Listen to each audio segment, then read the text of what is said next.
نفس قتل ہی کی بنیاد پر قاتل کو وراثت سے محروم کر دینا چاہیے، کیونکہ حدیث پاک میں کوئی قید نہیں ہے، حدیث عام ہے، اور جب حدیث عام ہے تو ہر قسم کے قتل کو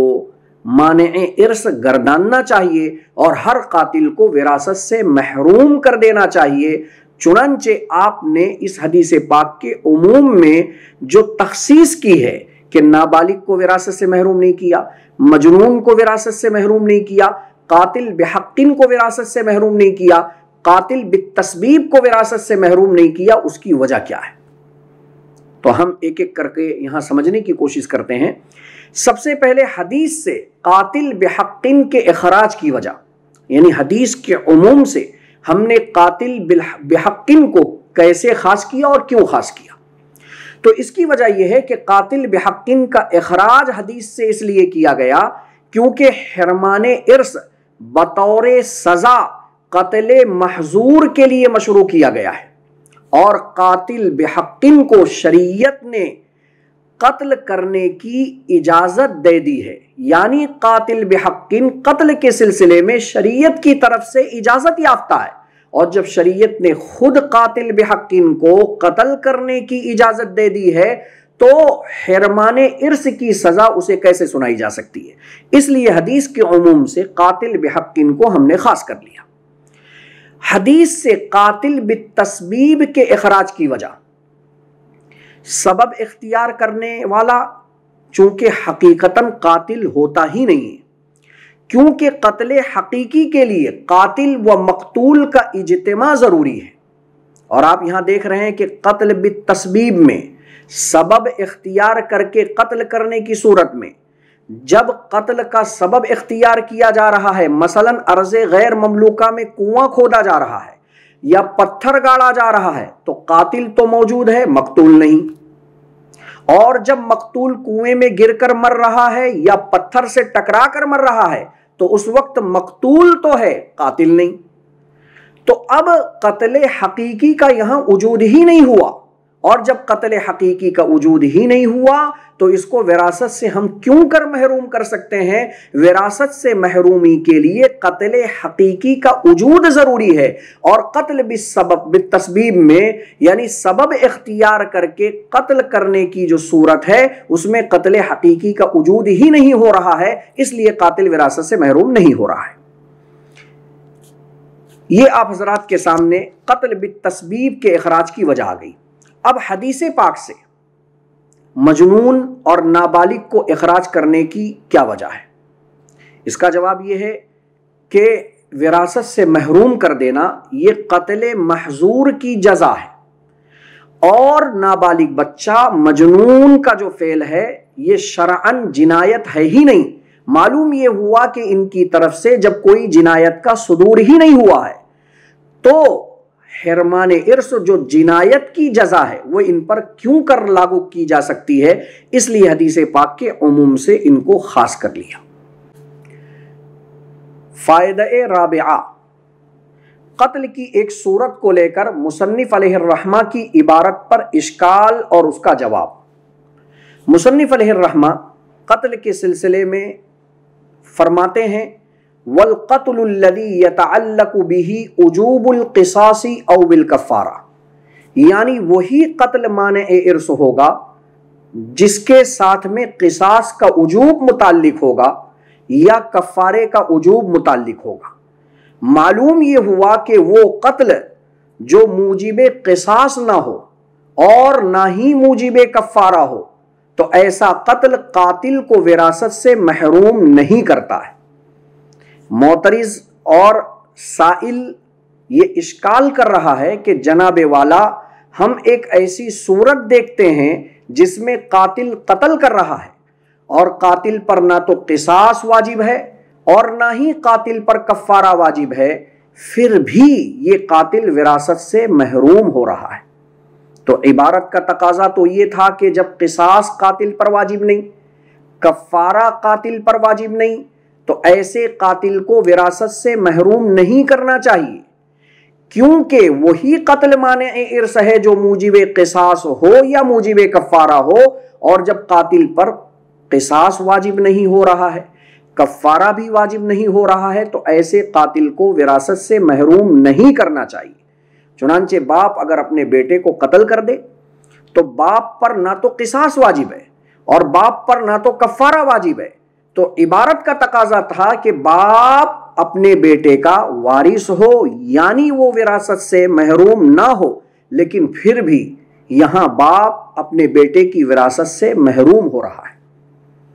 تو اس کا جواب یہ ہے کہ باپ کا اپنے بیٹے کو عمدن قتل کرنے کی صورت میں یہاں اصلاً قصاص ہی واجب ہے، لیکن حدیث پاک نص قطعی کی وجہ سے لا یقاد الوالد بولدہ کہ باپ کو قصاصاً قتل نہیں کیا جائے گا اپنے بچے کے قتل کرنے کے نتیجے میں، اس حدیث پاک کی وجہ سے ہم نے اس پر قصاص کو واجب نہیں کیا۔ تو اصلاً اور حقیقتاً یہاں قصاص کا معنی موجود ہے، اور جب قصاص کا معنی موجود ہے تو اسی موجودگی کی وجہ سے باپ اپنے بیٹے کی وراثت سے محروم ہو رہا ہے۔ یہ اور بات ہے کہ باپ پر عملاً قصاص نہیں پایا جا رہا ہے، تو معترض کا اشکال عملاً قصاص کے نہ پائے جانے پر ہے، اور یہاں باپ کا وراثت سے محروم ہونا اصلاً وجود قصاص پر ہے، لہذا عبارت پر کوئی اشکال نہیں ہوگا۔ فائدہ خامسہ، مخطی کی وراثت سے محروم ہونے کی وجہ۔ سوال یہ پیدا ہوتا ہے مخطی یعنی خطأً قتل کرنے والا اور متسبب یعنی سبب اختیار کر کے قتل کرنے والا، ان دونوں کے اندر صفت عمد یعنی عمد کا معنی نہیں ہے، اور جب دونوں کی طرف سے عمد کا معنی نہیں ہے تو پھر مخطی کو آپ وراثت سے محروم کر رہے ہیں اور متسبب کو آپ وراثت سے محروم نہیں کر رہے ہیں۔ یہاں ترجیح بلا مرجح لازم آ رہا ہے جو جائز نہیں ہے۔ جب دونوں کی طرف سے عمد کا معنی نہیں ہے تو دونوں کے لیے حکم یکساں ہونا چاہیے۔ مخطی کو اگر آپ وراثت سے محروم کر رہے ہیں تو متسبب کو بھی کرو، متسبب کو اگر آپ وراثت سے محروم نہیں کر رہے ہیں تو مخطی کو بھی نہ کرو، لیکن آپ مخطی کو وراثت سے محروم کر رہے ہیں اور متسبب کو وراثت سے محروم نہیں کر رہے ہیں، یہ ترجیح بلا مرجح کا اعتراض ہے۔ تو اس کا جواب یہ ہے کہ مخطی اور متسبب میں فرق ہے، اور وہ اس طریقے سے کہ متسبب نہ تو مباشر قتل ہے اور نہ ہی وہ عند التسبیب یا عند القتل قاتل شمار ہوتا ہے، جیسے کہ ابھی ماقبل کے فائدے میں ذکر کیا گیا کہ قتل بالسبب میں قتل حقیقی کا معنی موجود ہی نہیں ہے، کیونکہ جس وقت قتل کا سبب اختیار کیا جا رہا ہے قاتل موجود ہے، مقتول نہیں ہے، جس وقت مقتول اس میں گر کر مر رہا ہے یا ٹکرا کر مر رہا ہے اس وقت مقتول ہے، قاتل نہیں ہے۔ تو ظاہر سی بات ہے کہ مخطی کے اندر اپنے فعل کے ساتھ میں مباشرتاً قتل کرنے کا معنی پایا گیا،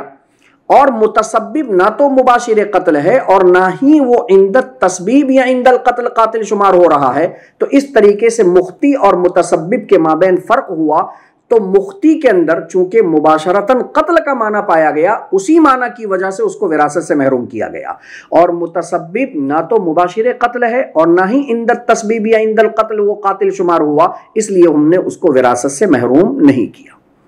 فائدہ سادسہ، مقتول کی دیت خطا میں وراثت کا حکم۔ مقتول کی دیت خطا میں جو مال ملتا ہے اس مال کو مرنے والے کے دیگر جائیداد و املاک کے ساتھ میں ملایا جائے گا، اور اس میں بھی وہی سارے احکام جاری ہوں گے، یعنی پہلے تمام مال کے ذریعے اس کی تجہیز و تکفین ہوگی، قرضوں کو ادا کیا جائے گا، 1/3 مال میں وصیت کو نافذ کیا جائے گا، پھر جو بچا ہوا مال ہے اس کے سارے شرعی وارثین کے مابین قواعد شرعیہ کی روشنی میں تقسیم کر دیا جائے گا۔ البتہ حضرت امام مالک رحمۃ اللہ علیہ فرماتے ہیں کہ مقتول کی دیت خطا میں جو مال ملا ہے اس مال میں زوجین ایک دوسرے کے وارث نہیں ہوں گے۔ حضرت امام مالک رحمۃ اللہ علیہ اس بات پر دلیل یہ دیتے ہیں کہ موت کی وجہ سے چونکہ زوجیت ختم ہو گئی، ظاہر سی بات ہے احد الزوجین جیسے ہی مرتے ہیں زوجیت ختم ہو جاتی ہے، اور دیت کا جو وجوب ہوا ہے وہ موت کے بعد ہی ہوا ہے، اور جب جو چیز موت کے بعد ثابت ہو رہی ہے اس وقت چونکہ زوجیت نہیں ہے، اور جب زوجیت نہیں ہے تو زوجین اس مال کے کیسے وارث ہو سکتے ہیں؟ لیکن حضرات جمہور نے حضرت امام مالک رحمۃ اللہ علیہ کی کتاب سے ہی دلیل پیش کی کہ حضرت آپ ہی نے اپنی کتاب موطا امام مالک میں ایک روایت آپ نے سند صحیح کے ساتھ میں ذکر کیا ہے کہ ضحاک ابن سفیان کے حوالے سے آپ نے نقل کیا کہ آپ صلی اللہ علیہ وسلم نے انہیں اشیم کی دیت کے سلسلے میں حکم دیا کہ اشیم کی بیوی کو ان کے شوہر کی دیت کا وارث بنایا جائے۔ ضحاک ابن سفیان نے یہ بات اس وقت بیان کی جب سیدنا عمر ابن خطاب رضی اللہ تعالی عنہ نے مقام مینا میں اونٹنی پر بیٹھے ہوئے آپ نے اعلان کیا کہ دیت کے سلسلے میں کسی کے پاس کوئی علم ہو تو مجھے بتاؤ۔ اس وقت ضحاک ابن سفیان نے یہ روایت امیر المؤمنین سیدنا عمر ابن خطاب رضی اللہ تعالی عنہ کو سنائی۔ حضرت عمر رضی اللہ تعالی عنہ نے اس حدیث پاک کی روشنی میں عمل کرتے ہوئے دیت خطا میں زوجین کو وارث بنایا۔ تو آپ ہی کی کتاب میں دلیل موجود ہے اور آپ ہی اختلاف کر رہے ہیں، یہ دلیل نقلی ہے۔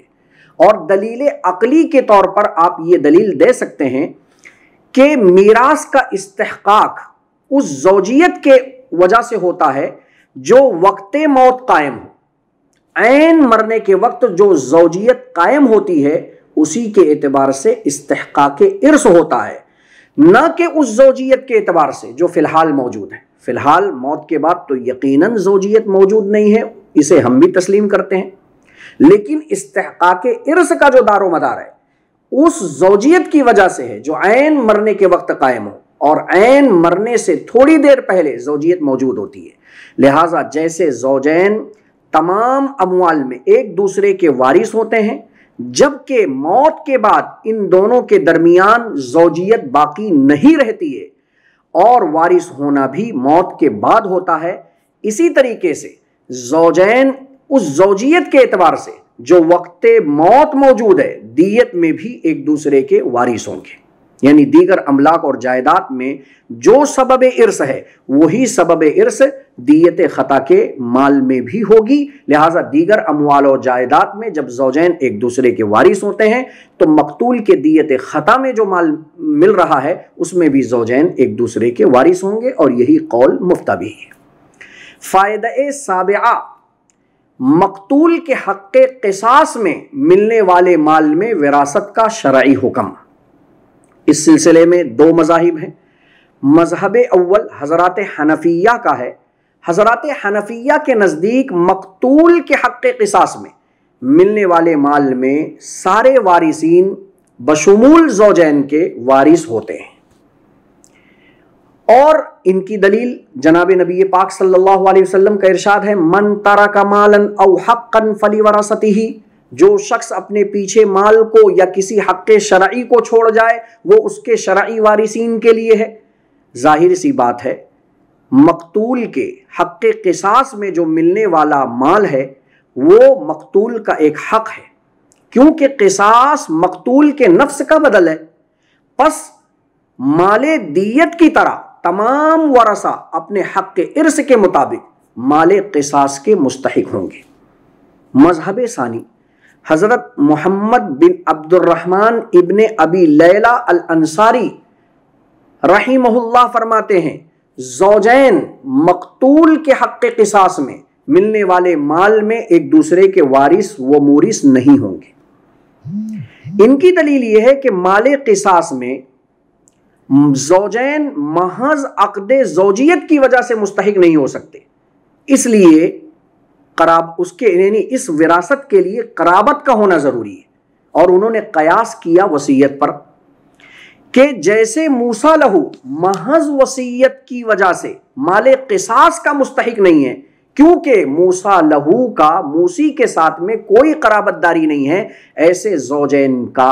ایک دوسرے سے سبب زوجیت کا تعلق ہے، قرابت کا تعلق نہیں ہے۔ تو جیسے موسیٰ لہو موسی کے مال سے بطور وصیت کے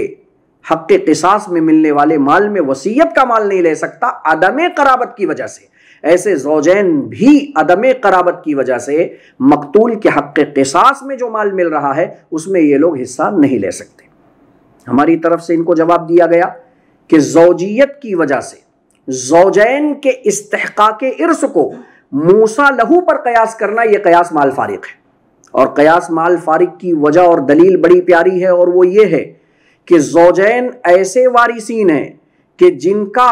حق ارث قبول و رد پر موقوف نہیں ہے، یعنی یہ قبول کریں تو انہیں ملے اور یہ منع کر دے تو انہیں نہ ملے، ایسا نہیں ہے۔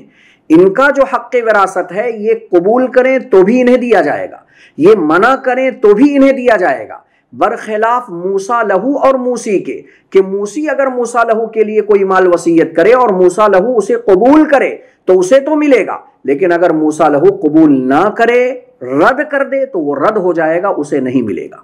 تو آپ نے زوجین ایسے وارثین جن کا حق ارث قبول و رد پر موقوف نہیں ہے اس کو قیاس کیا، ایسے دو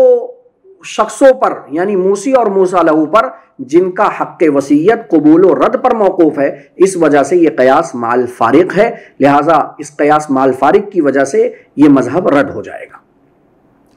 فائدہ ثامنہ، ایکسیڈنٹ میں مرنے کی وجہ سے ڈرائیور کے لیے حرمان ارث کا شرعی حکم۔ اس سلسلے میں آپ یہ سمجھ لیں کہ مثلاً باپ اور بیٹا دونوں موٹر سائیکل پر کہیں سفر کر رہے تھے،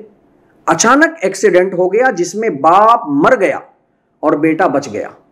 تو سوال یہ پیدا ہوا کہ کیا بیٹے کو قاتل مان کر باپ کی پراپرٹی سے محروم کر دیا جائے گا، یا یہ بیٹا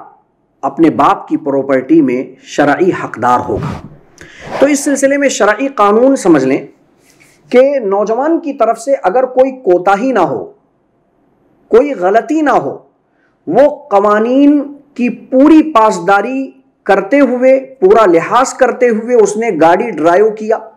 چلا رہا ہے، اور اس کی طرف سے کوئی کوتاہی نہیں ہوئی ہے، سامنے سے کوئی آ کر اسے ٹھوک دیا اور یہ بیچارہ بیلنس برقرار نہیں رکھ پایا،